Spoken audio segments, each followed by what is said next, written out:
Hello friends, आज हम discuss करेंगे concept of entropy and entropy as a state function के बारे में। देखिए, कार्नोट साइकिल की एफिशिएंसी की बात करें तो उसको हम इस इक्वेशन से रिप्रेजेंट करते हैं।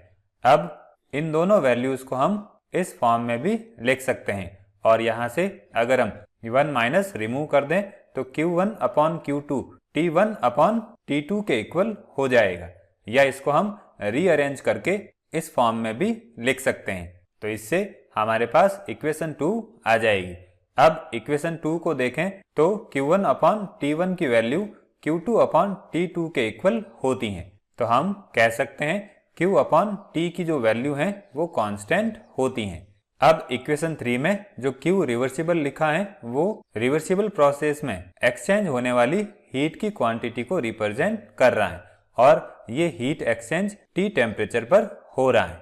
अब यहाँ पर इक्वेशन 3 में जो Q रिवर्सिबल अपॉन T है वो एक डेफिनेट क्वांटिटी है या वो स्टेट फंक्शन है और इसको हम सिस्टम की एंट्रोपी चेंज कहते हैं। अब इक्वेशन 2 की बात करें तो इसमें हम Q2 को पॉजिटिव साइन देते हैं क्योंकि इसका मीनिंग हीट का एब्जॉर्प्शन है और Q1 को नेगेटिव साइन से रिप्रेजेंट करते हैं क्योंकि Q1 हीट लॉस्ट को रिप्रेजेंट करता है। अगर हम Q1 और Q2 को सिर्फ हीट एक्सचेंज से रिप्रेजेंट करें मींस वहां पर हीट इवॉल्व भी हो सकती है या एब्जॉर्ब भी हो सकती है, तो इक्वेशन 2 को हम इस फॉर्म में लिख सकते हैं। तो अगर हम इक्वेशन 4 की बात करें तो इसके अकॉर्डिंग किसी भी कार्नोट साइकिल में आइसोथर्मल प्रोसेस और एडियाबैटिक प्रोसेस रिवर्सिबल हो रहे हैं या इन्फिनिटेसिमल स्लोली हो रहे हैं तो उस केस में Q अपॉन T टर्म्स का जो सम है वो हमेशा 0 के इक्वल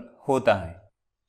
अब देखिए, अगर कोई cyclic process reversible carried out हो रहा है तो उस केस में उसमें कार्नोट साइकिल की एक सीरीज होती है। अब इसको समझने के लिए हम एक ऐसा साइक्लिक प्रोसेस कंसिडर कर रहे हैं जो कि स्टेट A से स्टेट B में चेंज हो रहा है और वापस स्टेट B से स्टेट A में चेंज हो रहा है। अब इसको डायग्राम से समझते हैं। देखिए, इस डायग्राम में ये हो गई स्टेट A, ये हो गई स्टेट B।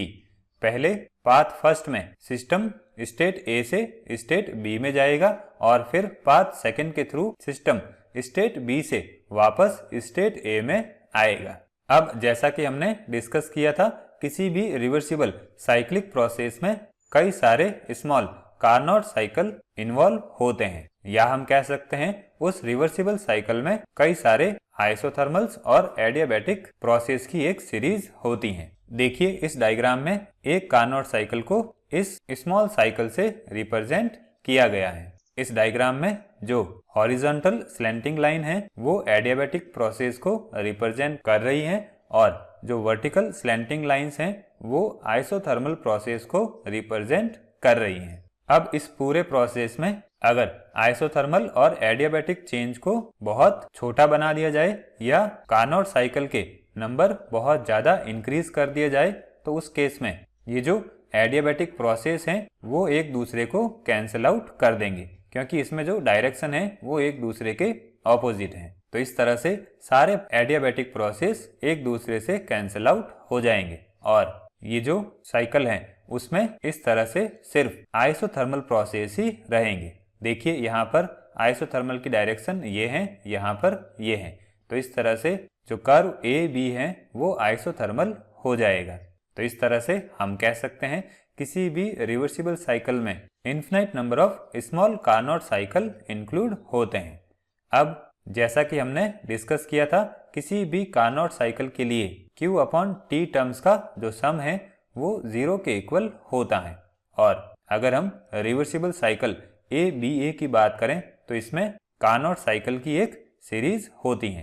तो अगर हम Q अपॉन T का सम करें तो उसका भी सम 0 आएगा। तो ये हो जाएगी हमारे पास इक्वेशन नंबर 5। अब देखिए, अगर होने वाला चेंज इन्फिनिटेसिमल होता है तो उस केस में हम Q को dQ से रिप्रेजेंट कर देंगे और ये हो जाएगी हमारे पास इक्वेशन नंबर 6। अब देखिए, अभी जो हमने साइकिल डिस्कस किया था वो 2 स्टेप्स में परफॉर्म करता है। पहला हो जाएगा स्टेप A to B और दूसरा हो जाएगा स्टेप B2A। तो इस तरह से जो टर्म dq/t है उसको हम इस तरह से रिप्रेजेंट कर सकते हैं। ये वैल्यू हो जाएगी dq टर्म्स का समेशन जब सिस्टम पाथ फर्स्ट के थ्रू A से B में चेंज होता है, और ये वैल्यू हो जाएगी dq टर्म्स की समेशन जब सिस्टम पाथ सेकंड के थ्रू B to A में चेंज होता है। अब देखिए इसको हम इस फॉर्म में भी लिख सकते हैं। हमने ये value right hand side shift की तो यहाँ पर नेगेटिव साइन आ जाएगा, और अगर हम इस वैल्यू को A से B में रिप्रेजेंट करते हैं तो ये दोनों वैल्यूज इक्वल आ जाती हैं। मीन्स पाथ फर्स्ट के लिए जो dq टर्म्स का सम है वो पाथ सेकंड के लिए dq टर्म के समेशन के इक्वल होता है। तो इस तरह से हम कह सकते हैं ये जो वैल्यू है वो एक डेफिनेट क्वांटिटी है और ये पाथ पर डिपेंड नहीं करती हैं। मीन्स ये सिर्फ सिस्टम की इनिशियल स्टेट और फाइनल स्टेट पर डिपेंड करती हैं।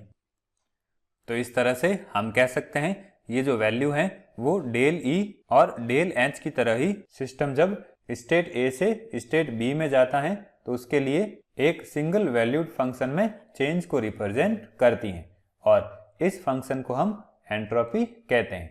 एंट्रोपी को हम कैपिटल S से रिप्रेजेंट करते हैं। अब देखिए अगर इनिशियल स्टेट A की एंट्रोपी SA होती है और फाइनल स्टेट B की एंट्रोपी SB होती है तो एंट्रोपी में होने वाला जो चेंज है उसको हम इस तरह से रिप्रेजेंट कर सकते हैं।